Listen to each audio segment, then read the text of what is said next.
Someone said some time ago, how many of these things has the president awarded? And that caused me to reflect a little bit about these things, these medals of honor.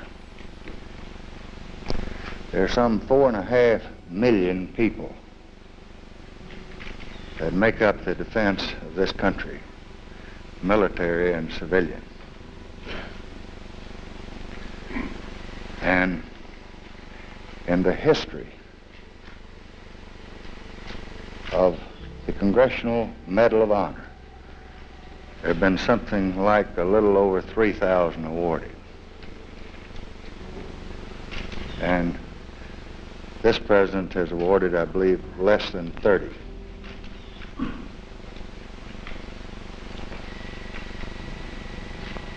Out of 200 million Americans,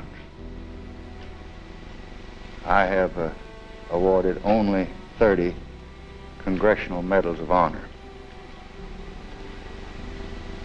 And to these modest men who never thought that they would be here any more than I ever thought I would be where I am, I want to remind you of what another president said upon another occasion, that I'd rather be able to have that blue band around my neck with a Congressional Medal of Honor than to be the President of the United States. That is an honor that is not accorded to the President. Although he occupies the honored position formerly held by Blackjack Pershing and formerly held by George Marshall, General Westmoreland, their brilliant commander, cannot wear that blue ribbon. It goes to a very select and special group of men. And you are a part of that group. So to you and your families, on behalf of all the people of this country and the free world, whose you have sought to protect and whose freedom you have tried to ensure, I say we thank you and we're grateful to you. And we are proud of the honor that the Congress has authorized be conferred upon you. I hope and I believe that your efforts will not have been in vain. And as long as Americans love their liberty and revere their freedom, they'll owe a very special debt to you men who wear that blue ribbon. I joined the Army right out of high school, graduated from Mooresville High School in 1966, and immediately joined the U.S. Army and wanted to go into artillery, so I went through basic training and then went to Fort Sill, Oklahoma, and went through AIT artillery, and then volunteered to go to Vietnam, and that's where I went immediately. So just basic training, advanced individual training, and right to Vietnam.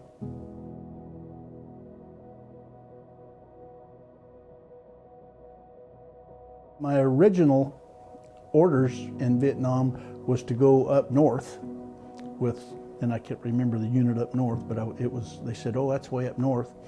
But they took 100 of us. That's when they were just cranking up the 9th Infantry Division artillery. And so we had to stay at Bien Hoa, where the big training camp was, where all the troops coming and going out of Vietnam were leaving out of. And I was there a month while they got everything squared away. They didn't have it ready for us where we were supposed to go to the 9th Infantry Division. And then when they got that squared away, they came, got us, and we went to Tan An, Vietnam, and then was only there a day or two, and then they redirected us and we went to Tandrew, where that's where C Battery 2nd and 4th of Artillery was, a little bitty camp, and that's where I was stationed at the whole time period that I was in Vietnam.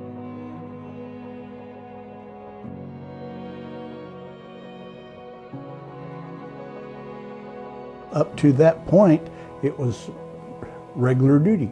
You know, they would come pick us up by helicopter, the Chinook, and they would put the howitzer underneath, you know, sling it, and take, usually it was 4 howitzers would come in, and they would drop us off.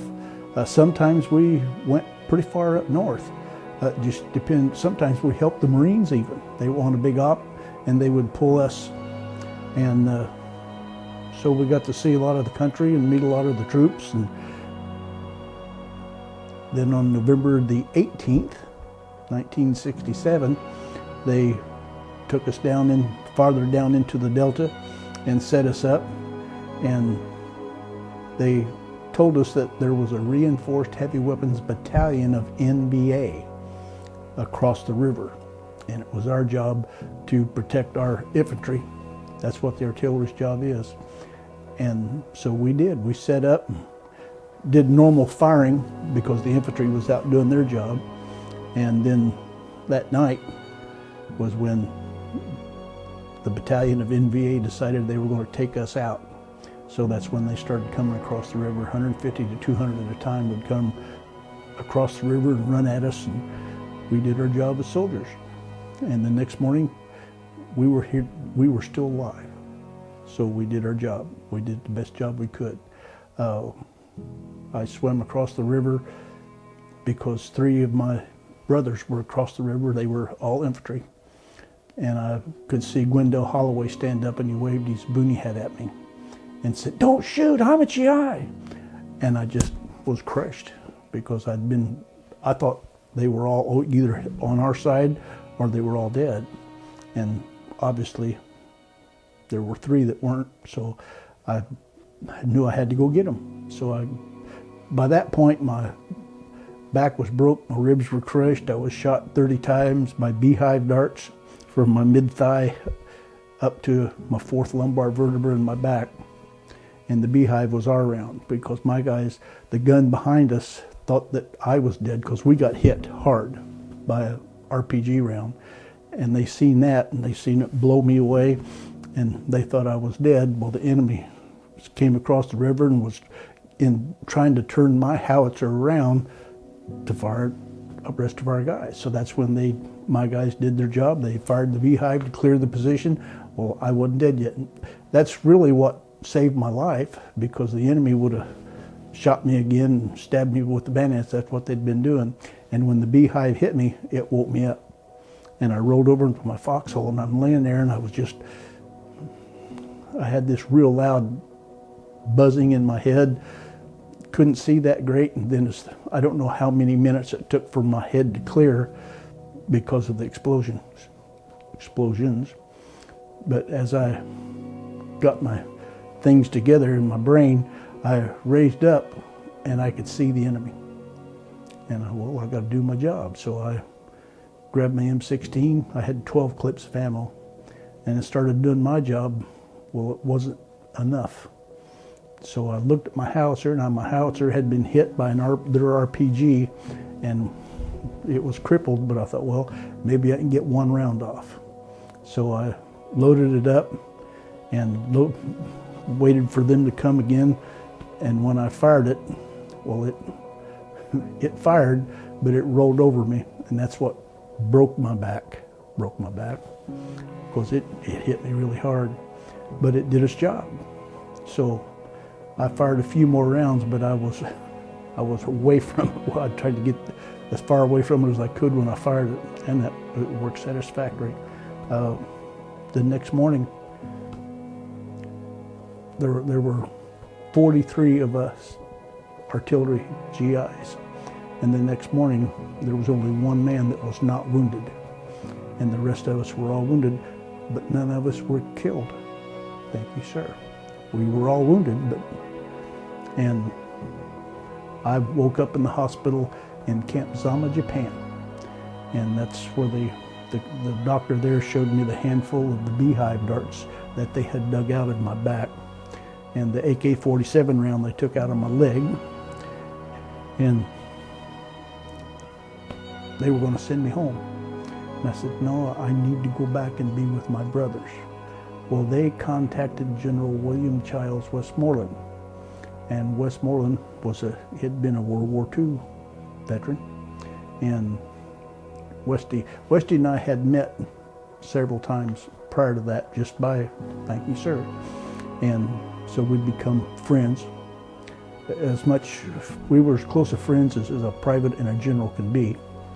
We were friends. But he came to the hospital in Japan and talked to me and said, well, they're going to retire you and send you home. I said, but sir, I don't want to go home.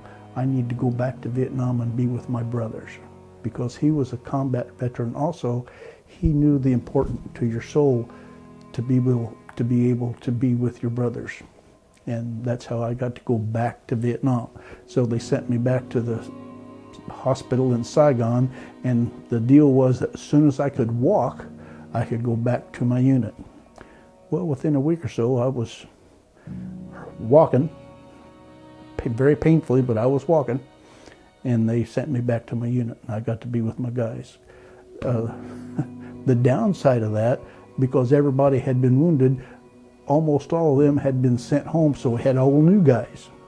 But we had a few of the old guys still there, so it was good. We got to sit down and talk, and we're still brothers today. 1 year and 1 day after the action in Vietnam was when I received the Medal of Honor from Lyndon Johnson in Saigon, or excuse me, from the work in Vietnam.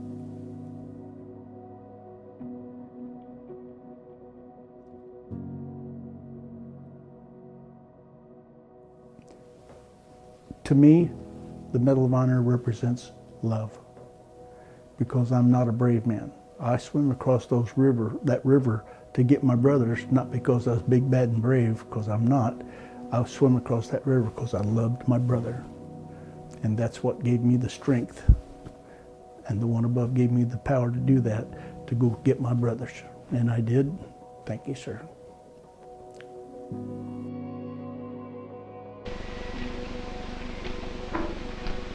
The President of the United States of America, authorized by Act of Congress March 3, 1863, has awarded in the name of the Congress the Medal of Honor to Sergeant Sammy L. Davis, United States Army, for conspicuous gallantry and intrepidity in action at the risk of his life above and beyond the call of duty.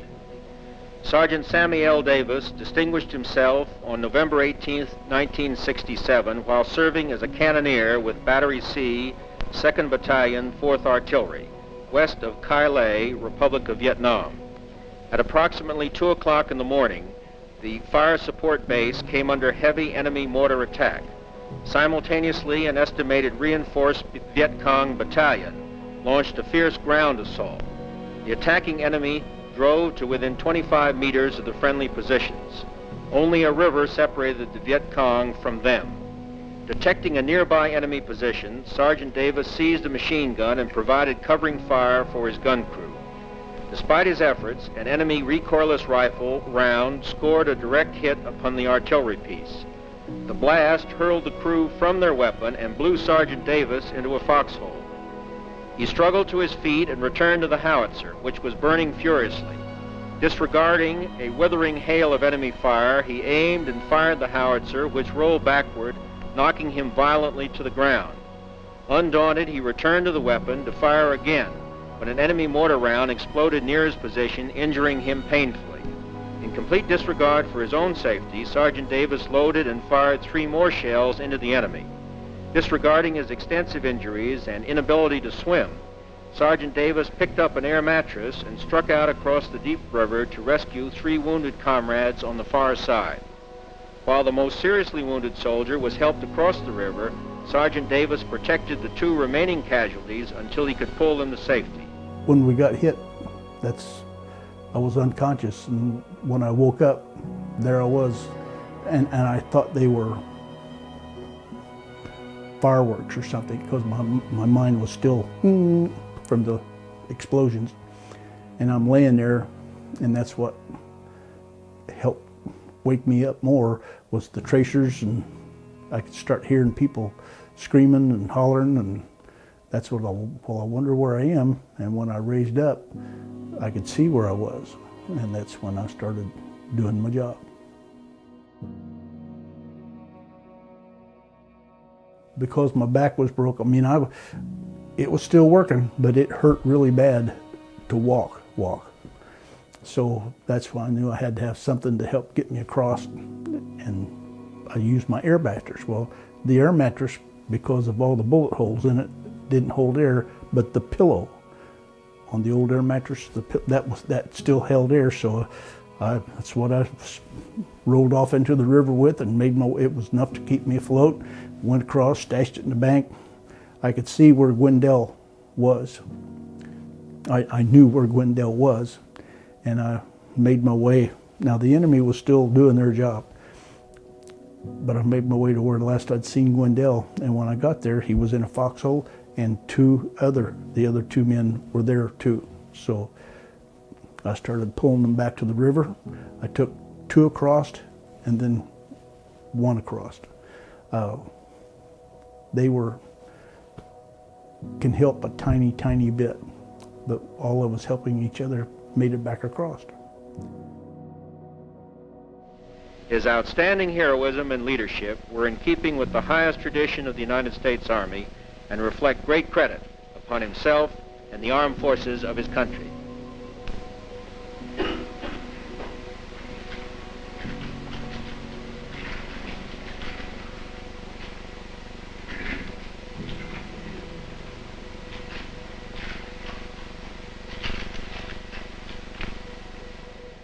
I was more frightened the day that I received the medal than I was the day that I earned the medal in Vietnam. And that may sound foolish, but I had been trained very well. I knew how to do my job in Vietnam. Here I am in the White House in the United States of America, getting ready to meet the President of the United States. I'd had no training whatsoever, no brief words. There were 5 of us that were going to receive, each of us for different purposes, different jobs. But we were all just terribly frightened. And when they put us in a little room right behind the room where the medal was going to be presented. And Lyndon Johnson came in and started talking to us. And that's where we found out that he was just a country boy like we were. And he asked to see where I was wounded.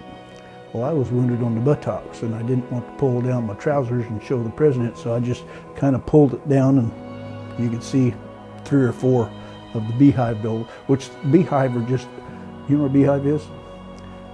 I just had little holes, and by this point they were scabbed up pretty good, so, but he says, oh, it worked, and I got to receive the Medal of Honor on November the 19th. 1968. The action took place November the 18th and 67, and I received it on November the 19th, 1968, 1 year and 1 day later.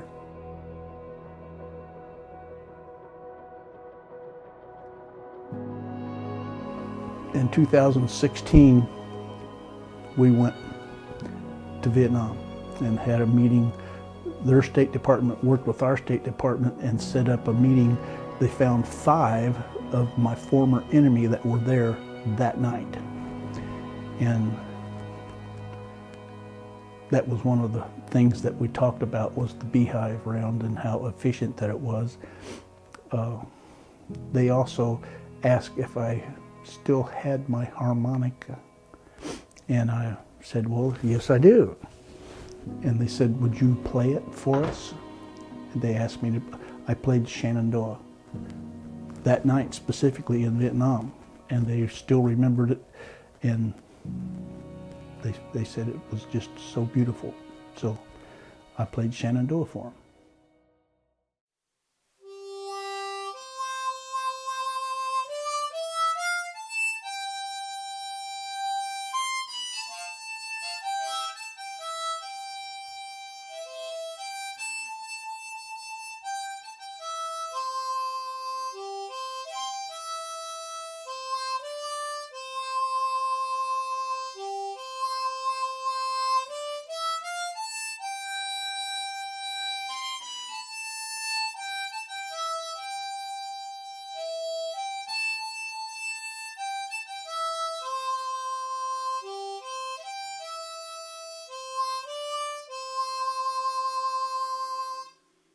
when they told me that I was going to be able to spend a few hours with some of my former enemy. So, well, I don't really want to meet one of my former enemy, but we sat there. I would say something and the interpreter would say, I understand a little bit of Vietnamese. And what the interpreter would say then was not totally the same as what I knew they just said. Well, okay, yeah, I see how this works. Well, after about an hour sitting there, well, then I spoke a little bit of Vietnamese, and they spoke a little bit of English. Well, then that started opening things up, and that's when it got real serious, and that's when it got much better. And we started talking and asking questions of each other, and we came together as former enemy, and when we left that evening, all day together, we left as brothers. It went very well, very well.